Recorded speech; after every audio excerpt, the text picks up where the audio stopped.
जय श्री कृष्ण दोस्तों, जय श्री राम। शुभ दिन होवे आप सभी का और आपके सभी परिजनों का शुभ दिन होवे।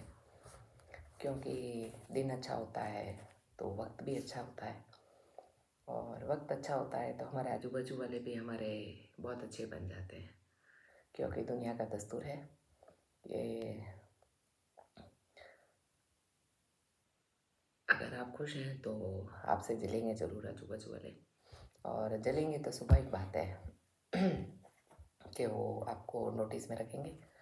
और यही मैं भी चाहती हूँ कि मेरे आजू बाजू जो भी हैं या जो मुझसे चलते हैं, जो मुझसे खुश रहते हैं, वो मुझे जो खुश रहते हैं वो तो आशीर्वाद देवें, और जो नोटिस में रखते हैं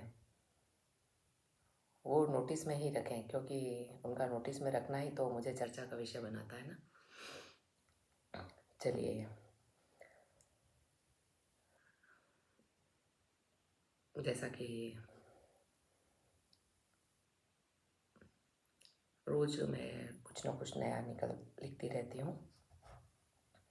प्रेम बस, प्रेम बस प्रभु से करना चाहिए। प्रेम बस प्रभु से करना चाहिए। न धोखा मिलता है न बेवफाई पाइए, न धोखा मिलेगा न बेवफाई पाइए। प्रेम बस प्रभु से करना चाहिए, न धोखा मिले न बेवफाई चाहिए पाइए। क्योंकि इंसान से लगाव हमेशा हमारे को कष्टदायक ज़िंदगी देता है।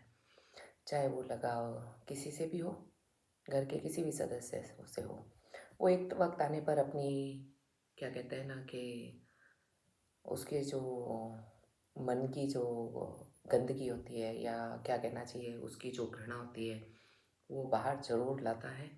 और बाहर लाके अगले का जितना भी अच्छा करा हुआ होता है वो उसको नष्ट कर देता है, खुद को सच साबित करने के लिए। तो भगवान से प्रेम करने में, भगवान से लगाव रखने में हमारे को कोई कष्ट नहीं होता, ना बेवफाई मिलती है ना धोखा मिलता है। बाकी तो सब रिश्ते धोखे के हैं, चाहे वो रिश्ते कोई से ही हों, मायके के हों, ससुराल के हों, या हमारे खुद के परिवार के हों, कोई के भी हों दोस्तों, धोखा ज़रूर देते हैं। अपने को सच साबित करने के लिए हमारे को नीचा ज़रूर दिखाएंगे, और दिखाएंगे क्या, दिखाते आए हैं और दिखाते रहते हैं। हालांकि मैं परवाह नहीं करती उन सब की, और मैं आगे करूँगी। और आप लोगों से भी यही गुजारिश करती हूँ कि आप लोग भी परवाह ना करें, अपना जीवन जिए और हंसी खुशी जिए। जैसा कि माँ गुप्त नवरात्रि भी चल रही है, तो माता रानी आप सभी के क्लेश मिटाए और नए नए सुखों में प्रवेश कराए आप सभी को। चलिए, आज की गज़ल का टॉपिक है बोझ। बोझ कांधे से उतारो तो सही, बोझ कांधे से उतारो तो सही। आप अपने को उबारो तो सही, बोझ कांधे से उतारो तो सही, और आप अपने आप को उबारो तो सही। मतलब बोझ कांधे से, बोझ का मतलब ये नहीं है कि आपके शरीर पे कोई वजन रखा है। बोझ का मतलब जो तनाव है, जो हमारे को ज़िंदगी से मिलता है, और ज़िंदगी से कैसे मिलता है, जो हमारे से जुड़े हुए होते हैं, या ऐसे कहते हैं कि हमारी किस्मत में ये लिखा होता है तनाव, तो उसको हम नहीं बदल सकते। लेकिन मेरा प्रयास ये है कि आप इस रचना से कुछ मोटिवेशन के आधार पर रचना लिखी हुई है, इसलिए आप ये सोचें और समझें कि क्या शब्दों में लिखा है। बोझ कांधे से उतारो तो सही, अपने आप को उबारो तो सही। मतलब अगर आप कोई पीड़ा में है, कोई दुख में है, कोई तकलीफ में है, कोई तनाव में है, तो अपने कंधे का बोझ उतारें, गाने सुने। सबसे बढ़िया बेस्ट आइडिया है, ना पैसा लगता है और ना कुछ लगता है किसी का, क्योंकि कोई उसके लिए आपको गिना नहीं सकता है कि तेरे लिए मैंने ये खर्च करा था। और नहीं तो बाहर थोड़ा सा टहलें, घूमें, बुक्स पढ़ें अगर आपके पास है तो, नहीं तो पत्रिका में भास्कर आपके जो पेपर आता है उसमें पारिवारिक पृष्ठ आता है, उसमें कॉलम होते हैं, वो पढ़ें।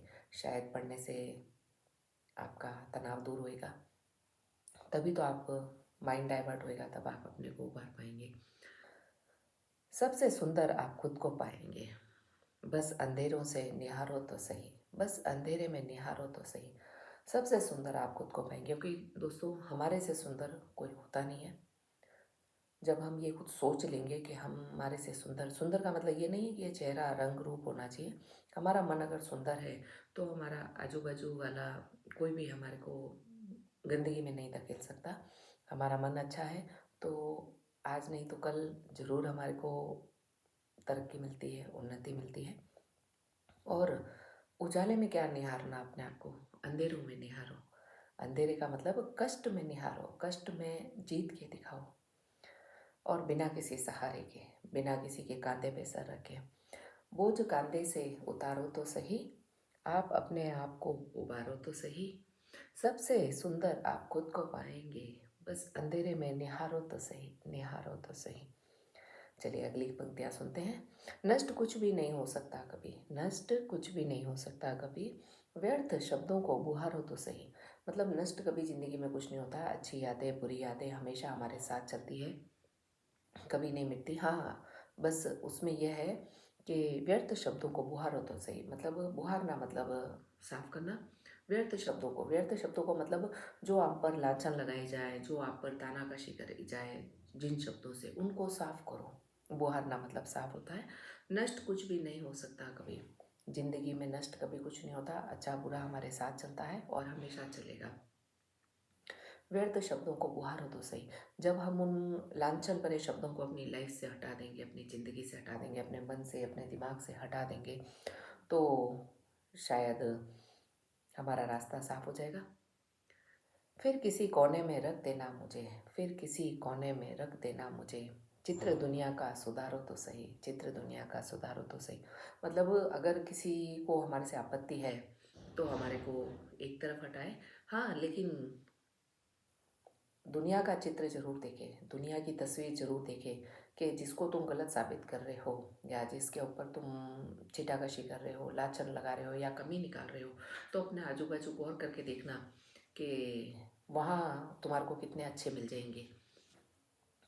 बोझ कांधे से उतारो तो सही, आप अपने को उबारो तो सही। सबसे सुंदर, सबसे सुंदर आप खुद को पाएंगे, बस अंधेरे में निहारो तो सही। नष्ट कुछ भी नहीं हो सकता कभी, व्यर्थ शब्दों को बुहारो तो सही, बुहारो तो सही। फिर किसी कोने में रख देना मुझको, फिर किसी कोने में रख देना मुझको, चित्र दुनिया का सुधारो तो सही, सुधारो तो सही। दे नहीं सकते चुनौती मौत को, दे नहीं सकते चुनौती मौत को, जीत जाओगे हारो तो सही, जीत जाओगे जो हारो तो सही। दे नहीं सकते चुनौती मौत को, मतलब हम लाख प्रयास कर लें कि अगर हम कभी ऐसे पड़ाव पे आ जाते हैं कि हम सुसाइड कर लें तो हम मौत से जीत नहीं सकते। क्या पता क्या अनहोनी हो जाए हमारे साथ में और हमारा जो घाती है उसको आनंद आ जाए। अगर हम बच जाए तो उसकी तो मौज ही मौज है, उसकी बल्ले ही बल्ले है। और हम मरने पे गए और हमारा कुछ अंग पंग क्षण हो जाए और हम लाचार हो जाए तो भी घाती को आनंद ही आनंद है। जीत जाओगे हारो तो सही, मतलब हम इस संघर्ष से हारेंगे कभी नहीं, जीतेंगे ही जीतेंगे। दे देना, दे नहीं सकते चुनौती मौत को, दे नहीं सकते चुनौती मौत को, जीत जाओगे हारो तो सही, हारो तो सही। नष्ट कुछ भी नहीं हो सकता कभी, व्यर्थ शब्दों को बुहारो तो सही, बुहारो तो सही।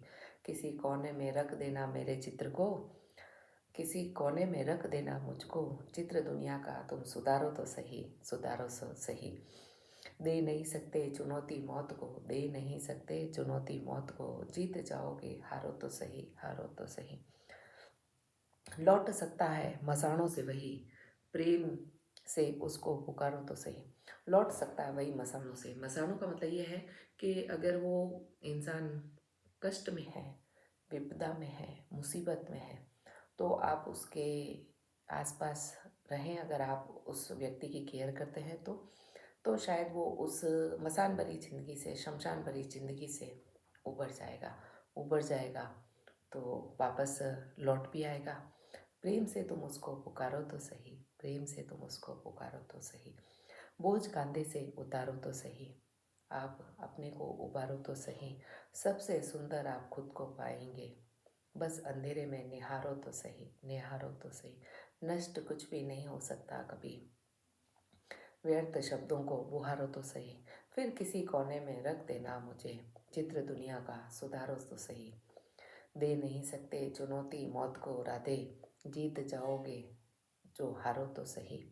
लौट सकता है मसानों से वही, प्रेम से उसको पुकारो तो सही, प्रेम से उसको पुकारो तो सही। जैसा कि दोस्तों इस पूरी पंक्तियों में मुझे ये 4 पंक्तियाँ बहुत अच्छी लगी।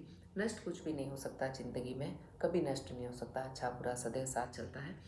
बस तुम व्यर्थ के जो लांछन आपके ऊपर लगे हैं उसको बुहार दो। बुहार तो कोई ज़रूरी नहीं है कि आप उसको अवॉइड मतलब उसको वापस पलट के बोलो कि तूने ऐसा क्यों कहा हमारे। आप उन शब्दों को हटा दें अपनी लाइफ से, आपकी ज़िंदगी सरल हो जाएगी। फिर किसी कोने में रख देना मुझको, चित्र दुनिया का सुधारो तो सही। जो ये कहता है कि तुम गलत हो, आप गलत हो, वो गलत है, ऐसा है, अरे भाई आजू बाजू की दुनिया को सुधार ले पहला, फिर हमारा चित्र उकेरना। तो चलिए, आप मेरे वीडियो को लाइक और सब्सक्राइब जरूर करें, उसके लिए आपको साधुवाद है। जैसा कि अभी गुप्त नवरात्रि चल रहे हैं, तो माता रानी से प्रार्थना करें कि अगर आपके कोई कार्य नहीं हो रहे हैं तो माता रानी को विनती करें हाथ जोड़ के और भोग चढ़ाएं उनको, क्योंकि माँ के साथ साथ उसके बेटे जैसे भैरव जी बाबा होते हैं उनको भी भोग चढ़ाएं। क्यों, जब बेटा तृप्त होएगा तो माँ अपने आप तृप्त होएगी, और माँ तृप्त होएगी तो बेटा भी तृप्त होएगा। इसलिए आपसे जैसा बने वैसा छोटा छोटा प्रसाद माँ को खिलाते रहें, और नहीं खिला सकते तो थोड़ा गुड़ रखें, कभी चीनी रख दें, और माँ को प्रसन्न करते रहें। शायद कभी ना कभी तो माँ हमारे पर प्रसन्न होगी और हमारे दुख तक दूर होंगे। जय श्री कृष्णा दोस्तों, कल फिर मिलती हूँ आपसे एक नई रचना के साथ में, और मेरी रचना के शब्दार्थ के साथ में। जय श्री राधे दोस्तों, जय श्री राधे।